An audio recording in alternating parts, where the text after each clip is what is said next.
O reino de Deus está entre nós. Este será o título da nossa segunda lição do primeiro trimestre do ano de 2023 da classe Juvenis.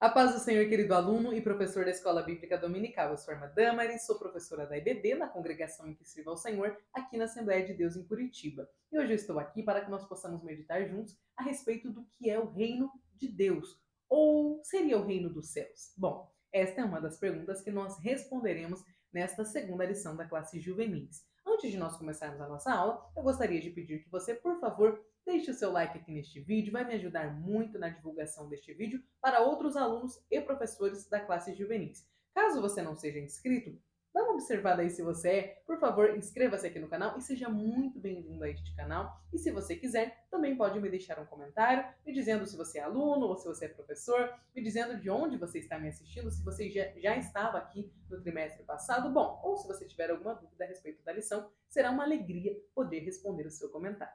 Vamos lá então para a nossa aula? Veja só, o nosso texto base está registrado no Evangelho de Mateus, no capítulo 6 e versículo 33. E nos diz assim: mas buscai primeiro o reino de Deus e a sua justiça, e todas essas coisas vos serão acrescentadas.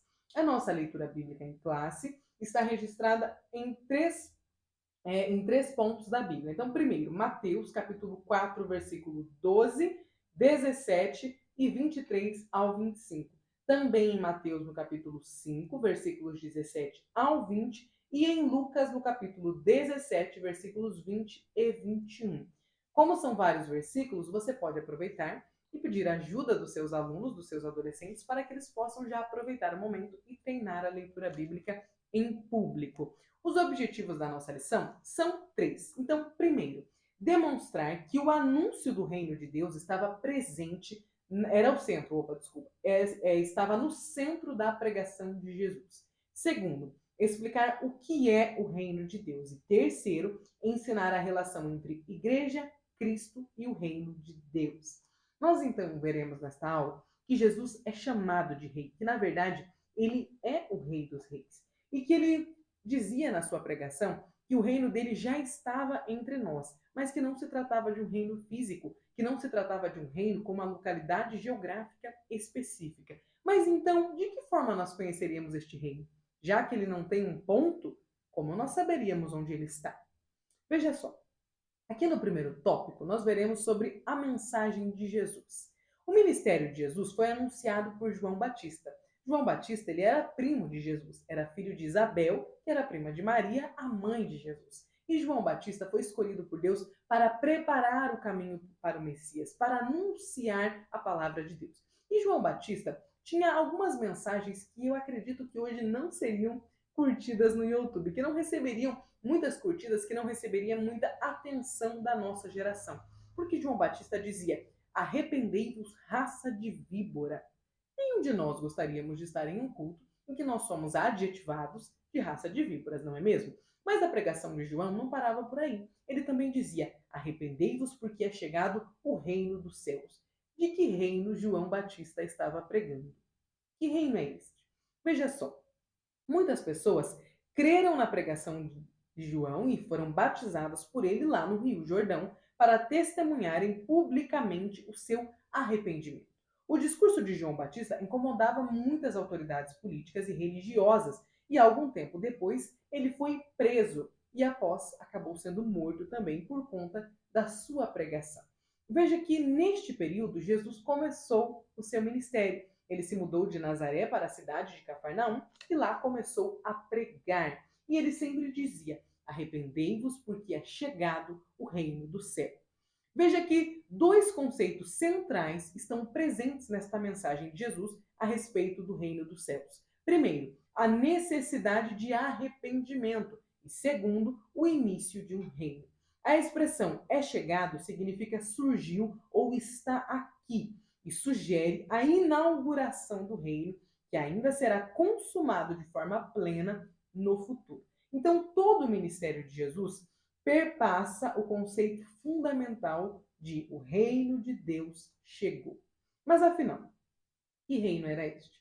Veja que algo importante de nós mencionarmos para os nossos adolescentes é que o evangelista Mateus chamava o reino dos céus através de reino dos céus. Só que, né, o reino de Deus. Só que nos evangelhos de Marcos, Lucas e João, nós vemos uma outra expressão, o reino de Deus. Então, qual é a diferença de reino dos céus e reino de Deus? Veja, são a mesma coisa. A questão é que Mateus escrevia com um enfoque para os judeus. Então, ele chamava de reino dos céus, porque era uma expressão melhor assimilada pelos judeus.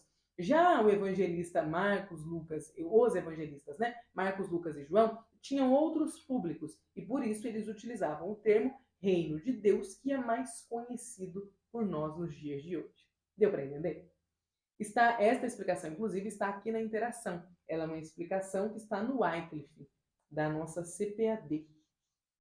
Veja aqui, por que os judeus, principalmente, tinham grande dificuldade na aceitação de Jesus como Messias. Eles esperavam o Messias, mas eles esperavam o Messias com os olhos em outro lugar. Inclusive, o motivo de João pregar o arrependimento era porque os judeus tinham perdido as suas esperanças espirituais. Os olhos deles, o foco deles, a atenção deles não estava mais no reino de Deus, não estava no reino dos céus, estava no reino terreno. Inclusive, é por isso que Mateus utilizava o termo reino dos céus, para diferenciar o reino terreno do reino dos céus. Os judeus estavam muito preocupados com a questão política que envolvia o lugar em que eles estavam, né? Principalmente Jerusalém, porque eles tinham sido... agora me fugiu a expressão. Eles estavam sendo dominados pelos romanos. O governo romano exercia uma enorme pressão sobre os judeus e eles pagavam impostos altíssimos a César. Então, o interesse deles era um reino terreno. Eles queriam que o Messias viesse libertá-los do domínio de Roma. Eles desejavam que Jerusalém, que a nação de Israel, o reino de Judá, né, que o reino havia sido dividido e apenas o reino de Judá teve uma volta maior, um número maior de pessoas voltando. O reino do sul praticamente deixou de existir, o reino que era chamado de Israel. Então veja que eles acreditavam que o reino de Judá seria reestabelecido. Só que todo o ministério de Jesus, o Messias, não era focado no reestabelecimento do reino de Judá. O Senhor não estava pregando a respeito de reestabelecer as fronteiras do reino físico. O Senhor estava pregando a respeito do reino dos céus, sobre o reino de Deus. Então, quando o Senhor chegava, né, e ministrava, arrependei-vos, porque é chegado o reino dos céus, era como se aquilo não entrasse na cabeça dos judeus, porque eles estavam pensando, gente, nós estamos esperando um rei que venha nos libertar do jugo romano. Nós não estamos pensando em céu, nós estamos pensando em terra. Nós temos problemas mais urgentes aqui na terra do que pensar nos céus. Conseguiu entender porque eles precisavam de arrependimento? Porque os olhos deles, a atenção deles não estava mais focada nos céus. Eles prestavam apenas atenção aqui na terra. E isso trouxe a eles um preço bastante alto para ser caro. Opa! Um preço bastante alto para ser pago, me perdoem. Isso, inclusive, nos faz pensar. O Espírito Santo de Deus nos ajude a refletir a respeito disso. Onde está a nossa atenção? O foco principal da nossa vida é em qual reino? No reino de Deus ou no reino terreno? Para qual deles nós estamos dando mais atenção? Vamos então para o nosso segundo tópico, as características do reino de Deus. Veja que Deus envia o seu Filho para o mundo com uma proposta de Salvador, de Messias, de salvar os perdidos, de restabelecer a comunhão que os homens haviam perdido com o Pai desde a queda, desde Gênesis capítulo 3. De lá para cá, a humanidade veio cada vez mais tornando-se, ficando distante de Deus. E Jesus veio para restabelecer este elo que havia sido rompido. Porém, como eu falei, não era isso que os judeus esperavam. Então dá uma olhada só nas características deste reino de Deus. Este reino se refere ao governo soberano de Deus, que se estabeleceu com a chegada do Messias, que destituiu não o Império Romano, mas destituiu o Império da Morte através de sua obra redentora. Depois que Jesus veio e morreu aqui e ressuscitou e nos trouxe a vida eterna, a morte pôde ser novamente vencida. Por causa de Jesus, nós tivemos novamente acesso à salvação. Agora, depois que Jesus veio e morreu, o nosso elo, que havia sido rompido com o Pai, foi restabelecido. Então, as características do reino de Deus são: primeiro, ele venceu a morte, ele venceu o pecado. O que o Senhor veio trazer a nós não era o restabelecimento da fronteira entre a Judéia e os romanos, não era isso. Apesar dos judeus esperarem isso de Jesus, não era esta a missão que ele tinha. Ele veio iniciar o reino de Deus, o reino dele. O Senhor não estava aqui para fazer com que Israel tornasse-se novamente uma nação vitoriosa. O que o Senhor queria fazer era resgatar toda a humanidade da perdição de pecado em que ela se encontrava.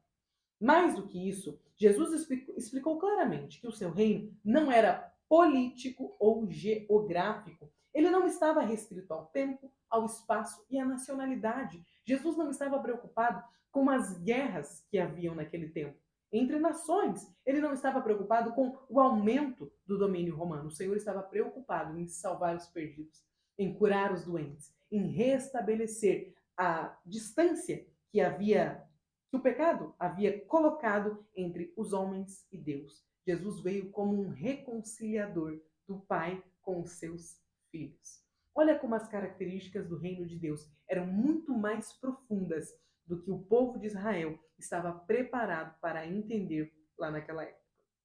Continuando, nós vemos que o reino de Deus não é comida nem bebida, mas é justiça, é paz e é alegria no Espírito Santo, como o apóstolo Paulo nos ensinou lá em Romanos, no capítulo 14, versículo 17. Mais do que isso, Paulo dizia que o reino de Deus consiste não em palavra, mas em poder. Ele disse isso em 1 Coríntios, capítulo 4, e versículo 20. Jesus também contava uma série de parábolas para explicar a natureza e o funcionamento do reino dele. Em uma delas, o mestre comparou o reino dele a uma semente. Lá em Marcos, no capítulo 4, versículos 26 a 29, nós vemos Jesus comparando o reino dele a uma situação. Um homem planta uma semente sobre a terra e, independentemente do seu esforço e sem ele saber como, a semente brota, cresce e dá o seu fruto. Veja que Jesus estava ensinando que o reino dele estava sendo semeado de forma secreta e misteriosa aos homens. Porém, ele cresceria e daria muitos frutos. Tanto é que a igreja chegou até nós. A segunda metáfora que o Senhor utilizou, parábola, né, foi quando ele comparou o reino de Deus a um grão de mostarda. Na época, o grão de mostarda era o menor grão, a menor semente conhecida. Veja que, apesar de ser muito pequenininha, ela gerava uma enorme planta. E Jesus estava mostrando que o reino dele poderia começar de forma singela, discreta, pequenina, com apenas 12 discípulos, porém cresceria de forma surpreendente e daria muitos frutos, o que de fato foi registrado em Atos com o crescimento da igreja. Veja que outro aspecto importante do reino de Deus é que ele está presente nos ensinamentos de Jesus, mostrando a dimensão presente e a dimensão futura deste reino. Ou seja, este reino tinha dois conceitos, duas formas de serem interpretadas. O Senhor estava dizendo que o reino dele já estava presente, mas ainda não estava completo. Então, olha só. Vivemos sob o governo do reino de Deus, mas ainda estamos aguardando a esperança da consumação gloriosa dos propósitos de Deus em seu reino. E aqui nós entramos no terceiro tópico, que a igreja é um agente do reino de Deus. O primeiro chamado para entrar neste reino é a convocação ao arrependimento de pecados. Quando nós nos arrependemos do caminho que nós levávamos antes de encontrar a Jesus e nascemos de novo e recebemos uma nova identidade, então nós podemos fazer parte do reino de Deus. Este reino de Deus foi iniciado com Jesus. Quando Jesus vem, ele inicia o seu reino. Este reino se transformaria na igreja, porque várias pessoas aceitariam a Jesus, várias pessoas nasceriam de novo e receberiam uma nova identidade e elas formariam a igreja.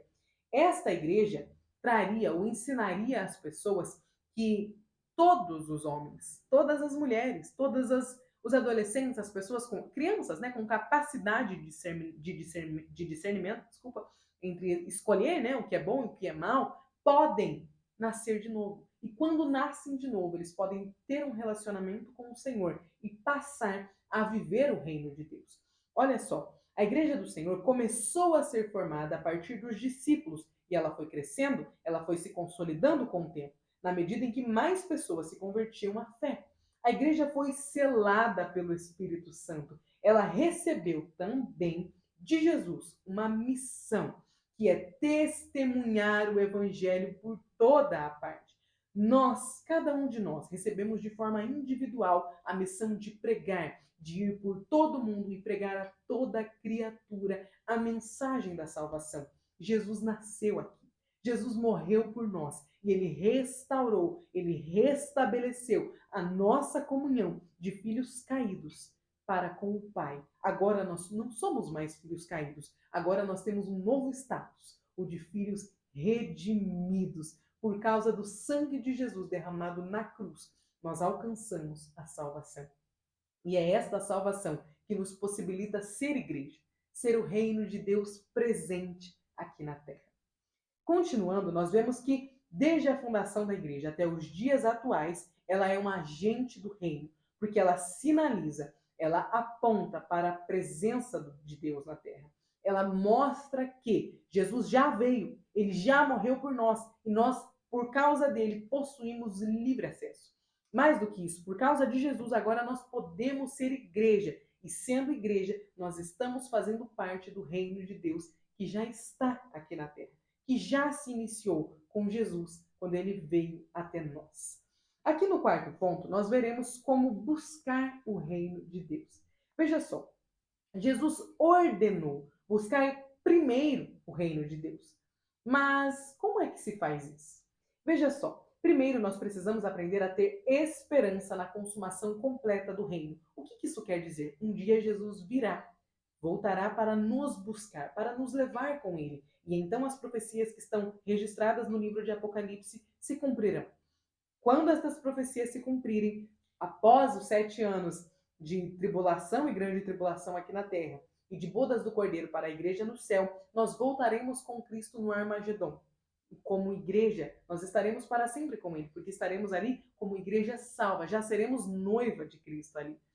Noiva não, me desculpe, já seremos esposa, né, de Cristo. A igreja já terá passado pela bodas do Cordeiro e voltará com Cristo em forma gloriosa. Nós não seremos mais vistos pelas pessoas, assim como hoje nós não vemos os anjos. E o Senhor Jesus reinará em Jerusalém em corpo físico. Ele se assentará no trono de Jerusalém e ali acontecerá aquele versículo muito conhecido, quando o evangelho do reino for pregado. Jesus governará por 1000 anos em forma física em Jerusalém.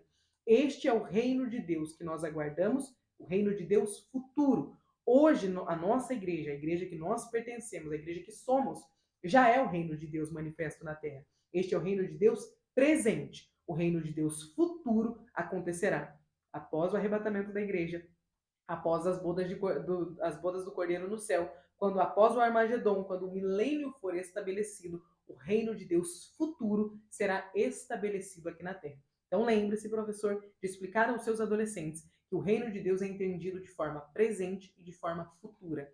E a primeira coisa que nós precisamos crer é: nós temos que esperar que Jesus virá nos buscar. Após ele nos buscar e os demais acontecimentos que são esperados, mediante ao que a palavra de Deus nos ensina a respeito das últimas coisas, após tudo isso, nós teremos o milênio e então o estabelecimento final do reino de Deus aqui na terra. Continuando, igualmente importante a ter esperança que o reino de Deus será estabelecido de forma plena aqui na terra, é importante praticar na nossa rotina os valores e a ética do reino, como foi ensinado por Jesus lá no Sermão da Montanha. Veja que viver sob a justiça do reino é viver na forma como agrada a Deus, é praticar as virtudes que Jesus pregou, como, por exemplo, o amor ao próximo, o perdão, os atos de misericórdia. Quando nós cumprimos estes ensinamentos que o Senhor nos ensinou no Sermão da Montanha, nós estamos fazendo com que o reino seja presente nas nossas vidas, no nosso dia a dia. E desta forma nós podemos alcançar outras pessoas para também virem fazer parte do reino de Deus aqui na terra. É necessário lembrar que as Escrituras deixam claro que quem pratica as obras da carne não herdará o reino de Deus, porque as obras da carne são pecados. E quando nós estamos em estado de pecado, ou seja, mais do que estar em estado de pecado, né? Quando nós estamos praticando pecados, nós estamos nos ausentando das práticas que o Sermão da Montanha nos ensina. Porque não tem como de uma mesma fonte sair amor e ódio, sair práticas de justiça e práticas de injustiça. Então, se eu estou pecando, se eu estou escolhendo o pecado, eu estou ao mesmo tempo escolhendo não fazer o que é bom, não fazer o que agrada a Deus, não fazer aquilo que é parte do reino de Deus. E as Escrituras nos convidam a praticar o reino de Deus, aquilo que o Senhor nos ensinou no Sermão da Montanha, que são os valores do reino de Deus. Veja que aqueles que pertencem ao reino devem se afastar do pecado e seguir a santificação para viver uma vida de fidelidade ao Senhor. Esse caminho só pode ser trilhado por meio da fé e do fortalecimento espiritual. Assim, é necessário encher-se do Espírito Santo. Nós precisamos estar cheios do Espírito Santo para que nós possamos ter forças para nos abster do pecado e para escolher viver aquilo que o Senhor Jesus nos ensinou no Sermão da Montanha. A conclusão da nossa aula nos diz assim: o Evangelho do Reino foi pregado pelo Senhor Jesus. O Reino de Deus já está entre nós. Ele não é físico, ele não é geográfico. É um reino espiritual e eterno, o qual é manifesto através do poder de Deus. Nós precisamos, antes de tudo, buscar o reino e viver segundo a sua justiça. Amém? Professor, eu desejo que o Senhor Jesus te abençoe nesta aula, que você possa conseguir passar aos seus adolescentes, diferenciar o que é o reino presente do que é o reino futuro e mostrar a eles a importância de nós, como cristãos, evidenciarmos os valores do reino. Quando nós apresentamos nas nossas atitudes, evidenciamos nas nossas atitudes o reino de Deus, nós estamos pregando o evangelho através do nosso comportamento, através do que nós falamos, do que nós postamos, do que nós ouvimos, do que nós dizemos. Com este testemunho, nós estamos pregando para outras pessoas e tendo a oportunidade de levar o evangelho até elas ou de fazer com que elas não queiram conhecer o evangelho. Eu falei, eu acho que na aula passada, que é importante nós como igreja sabermos se nós estamos sendo bênçãos de Deus para o evangelho, estamos sendo um canal que convida as pessoas para o evangelho ou se estamos sendo um canal que repele as pessoas do evangelho. E aí?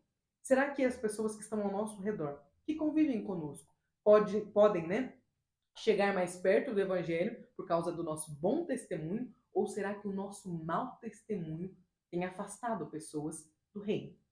Que nós possamos buscar primeiro o reino dos céus, ou seja, fazermos aquilo que o Senhor nos convidou a fazer. Amém? Deus abençoe e até a próxima aula.